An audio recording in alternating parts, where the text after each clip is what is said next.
August মাসে যেন কোনো গোষ্ঠী বিশৃঙ্খলা সৃষ্টি করতে না পারে সেজন্য আইনশৃঙ্খলা রক্ষা বাহিনী সতর্ক অবস্থায় রয়েছে বলে জানালেন রাজশাহীর পুলিশ কমিশনার আবু সুফিয়ান। দুপুরে পুলিশ সদর দপ্তরের সঙ্গে ভার্চুয়াল বৈঠক শেষে ২১ টেলিভিশনকে দেওয়া সাক্ষাৎকারে তিনি এ তথ্য জানান। পুলিশ কমিশনার বলেন, পুলিশের সদর দপ্তরের নির্দেশনা অনুযায়ী আগস্ট মাস নিয়ে পুলিশের মাঠ পর্যায়ে কর্মকর্তাদের সতর্ক করা হয়েছে। কোনো ধরনের অনাকাঙ্ক্ষিত ঘটনা যাতে না ঘটে সেজন্য পুলিশের নজরদারি বাড়ানো হয়েছে।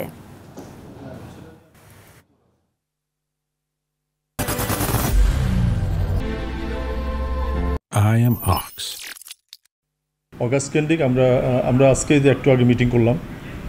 আমাদের পুলিশ হেডকোয়ার্টার থেকে আমাদের কিছু ইনস্ট্রাকশন নির্দেশনা দিয়েছেন। আমরা সকাল অফিসারদের নিয়ে আমরা ওসিদেরকে নিয়ে বসে আমরা এই অগাস্ট মাসে আমাদের কর্মপরিকল্পনা, আমাদের কী কী কার্যক্রম সেগুলো আমরা সবাইকে ইনস্ট্রাকশন দিয়েছি।